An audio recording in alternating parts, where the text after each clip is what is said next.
सब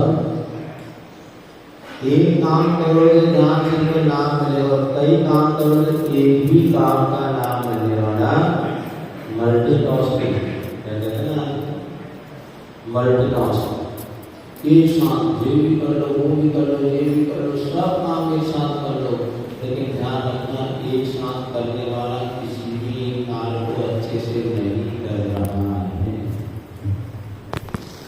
इसीलिए हमारे यहाँ आचार्य कहते हैं, हमारी नीति कहती है एक समय में एक ही कार्य करना। 3 योग होते हैं, कौन कौन से? मन योग, वचन योग, कर्म योग। एक समय में एक ही योग काम करता है। समझे साहब जी महाराज? देख लो अभी परीक्षा हो जाएगा। तो एक समय में एक ही योग काम करता है। जब मन योग काम करेगा तब वचन योग काम नहीं करता। जब वचन योग काम करता है तो काय योग काम नहीं करता। तो एक समय में एक योगी काम करता है। हमें लगता है कि हम सुन भी रहे हैं, हाथ भी हिला रहे हैं, सोच भी रहे हैं, किंतु ये तीनों एक साथ नहीं हो रहे। जैसे पंखा आप जब घूमता हुआ देख रहे हैं ना, बोलो भैया पंखुड़ी एक है कि 3 है? आपको तीनों पंखुड़ी अलग अलग है। जब एक पंखुड़ी होती वहाँ दूसरी पंखुड़ी नहीं होती, लेकिन जब वो घूमता है स्पीड से तो क्या लगता है? एक ही पंखुड़ी। ऐसे हमारे मन के जब संस्कार मिट नहीं पाते कि वचन योग आ जाता है, काय योग आ जाता है, तो हमारे मन वचन काय में एक समय में एक ही योग होता है, लेकिन उनकी तीव्रता से जो परिवर्तन होता है उसके कारण हमें लगता हम बोल भी रहे हैं, सोच भी रहे हैं और हाथ भी हिला रहे हैं। ये संस्कारों का प्रभाव होता है। लेकिन आगम ये कहता है एक समय में एक ही योग काम करता है। अब हमने भगवान की पूजा की, स्तुति की, वंदना की, स्वाध्याय की, सब कुछ तो हम करते आ रहे हैं। वो कब से करते आ रहे हैं? जब से हमें थोड़ा सा भी बोध प्राप्त हुआ। इतना करने के बाद भी हमारे दुख कम क्यों नहीं हो रहे? ये कहा है, पापम क्षणात क्षय मुपैति शरीर भाजाम त्वत्संस्तवेन भव संतति सन्निबद्धम। हे भगवान, आपके स्तवन करने से सन्निबद्धम भव संतति, अनेक भवों में संचित हुए हुए पाप भी क्षणात क्षय मुपैति, क्षण भार में क्षय को प्राप्त हो जाते हैं। जैसे सूर्य का उदय होते से ही रात्रि का अंधकार विलीन हो जाता है। अब विचार करिएगा, यदि सूर्य के उदय होते से अंधकार विलीन हो जाता है तो हमने भगवान की स्तुति करने से हमारे पाप नष्ट क्यों नहीं हुए? अब बताओ भैया, कमी किसकी है? या तो भगवान की वाणी में कुछ कम वैसी बात हो गई, या हमारी स्तुति में कम जैसी हो गई। समझ में तो यही आता है कि हमने क्रियाएं तो कई बार करी। जैसे जैसे हम धर्म से जुड़े तो धर्म से जुड़ने का उद्देश्य ही हमने ये बनाया कि भैया अभी तक अभिषेक नहीं करते थे, कल से हम अभिषेक करेंगे। बस कैसे करेंगे, क्यों करेंगे, किस लिए करेंगे? कल से हम पूजन करेंगे, महाराज आए तो आहार दान देंगे, तो स्वाध्याय में बैठेंगे। बस ये सब क्रिया करने के लिए मन बना लिया। यहीं से हमने अपने धार्मिक जीवन की शुरुआत कर ली। लेकिन आचार्य कहते हैं ये सब क्रिया कर लो, लेकिन यदि भाव पूर्वक नहीं किया आपने तो कुछ भी फल देने वाला नहीं है। भाव कैसे लगे महाराज? प्रारंभिक अवस्था में आप ये जानो, शब्दार्थ जानो। क्या कहा? शब्दार्थ जानो, भावार्थ प्रकट हो। बोलो सब लोग, शब्दार्थ जानो, भावार्थ प्रकट हो, आनंद झरे। हाइकू है ये, हाइकू जानते हैं आप? 5, 7 और 5 अक्षर की एक कविता है, जापानी छंद है।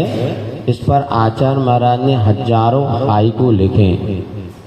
कम शब्दों में बहुत अधिक बात को कहने की कविता क्षमता रखती है। तो शब्दार्थ जानो, भावार्थ प्रकटो, आनंद झरे। अगर हमारी क्रियाओं में हमें आनंद नहीं आ रहा, 1 घंटा मंदिर में तो व्यतीत करते हैं, किंतु घर जाने के बाद लगता है वो ही लौट के बुद्धू घर के आए। फिर 1 घंटा गए, कुछ आनंद ही नहीं आया, जैसे गए थे वैसे के आ गए। तो मंदिर में गए थे, भगवान के चरणों में आनंद आना चाहिए। आनंद राशु स्नपद बदनम गद गदम चावि जलपन, धन्य गणि धन्य यो दिवस यो ही, धन्य जन्म मेरो भयो, अब भाग्य मेरो उदय आयो, दरस प्रभु जी। क्या ऐसा आनंद, ऐसा उत्साह ऐसे हमारे भीतर प्रकट हुआ कि नहीं हुआ? अपने मन से पूछो। शायद हम मंदिर गए तो थे और चावल चढ़ा के सिर पटक के लौट के आ गए, लेकिन जो आनंद आना था वो नहीं आया। कारण ये कि हम जब मंदिर गए, हमने जो शब्द बोला, कई लोग तो बोलते भी नहीं है, सीधे आए, चावल चढ़ा, किया, बस नमो वंताणम बोलिए, यही बहुत बड़ी बात। जब भगवान के सामने आए, एक बार खड़े होकर के प्रभु की मुद्रा को निहारो, तो फिर भक्ति जो आपको याद हो, नमोकार मंत्र तो सबको याद है ही, नहीं तो प्रभु पतित पावन की विनती, कुछ नहीं करना, प्रभु पतित पावन की विनती, आनंद से पढ़ो, भगवान की मुद्रा को देखो। और पहले क्या करना, शब्द का अर्थ आपको पता होना चाहिए। शब्दार्थ जानो, क्या बोल रहे हैं यही हमें बोध नहीं रहता। पूरी पूजा कर लेते हैं और बाद में अगर किसी ने पूछा, भैया इसका थोड़ा अर्थ समझा दो, क्या आपने पूजा करे? भैया वो तो हमें नहीं पता। अब आनंद कैसे आएगा? जल चंदन अक्षत चढ़ाने की प्रक्रिया तो हो रही है, इसलिए सबसे पहली शर्त है, जो भी आप पढ़ते हैं, बोलते हैं, उसका शब्दार्थ जानो। और पहले उपयोग कहाँ लगाओ? शब्द की ओर।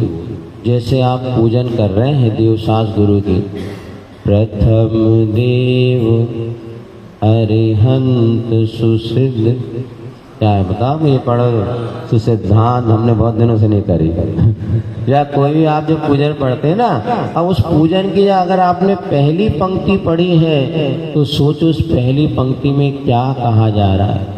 या पूजन नहीं करे, प्रभु पतित पावन, आप थोड़ा धीरे पढ़ना, जल्दबाजी में महाराज जल्दी जाना, फुर्सत नहीं है। आप मरबे की फुर्सत नहीं और पूजा करबे की कह रहे हैं।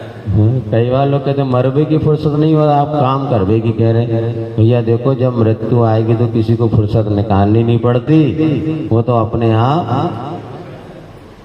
अब जब जाओ पहले, आज ये सबसे ज़्यादा कमी पहले, अभी धैर्य जिसको अपन कहते, धीरज, पैर धो करके मंदिर में आए, 2 मिनट खड़े होके प्रभु की बिंब को निहारो, तो फिर भक्ति शुरू करो। प्रभु पतित पावन, मैं अपावन, चरण आयो शरण। हे भगवान, आप तो पतित से पावन बन गए, मैं अभी तक अपवित्र हूँ और मैं भी आपके जैसे बनना चाहता हूँ, इसलिए आपकी शरण में तुम ना पिछान्यो। अच्छा, प्रभु पतित पावन की विनती सबको आती कि नहीं आती? बोलो, आपको नहीं आती ना? हाँ, सामने पर किस किस को सबको आती है? इधर याद है सबको? चलो अपन इसी भी 10 मिनट पढ़ के, आपको प्रैक्टिकली आनंद आना चाहिए। नहीं तो भैया जिनवाणी उठा लो, इनको जिनवाणी पकड़ा दो। सुनो, ज़्यादा कुछ नहीं करना। प्रभु पतित पावन की विनती आपने अच्छे भावों से पढ़ ली, कोई मोक्ष हो जाएगा, लेकिन महाराज बने बिना नहीं होगा जी, भक्ति है। प्रभु पतित पावन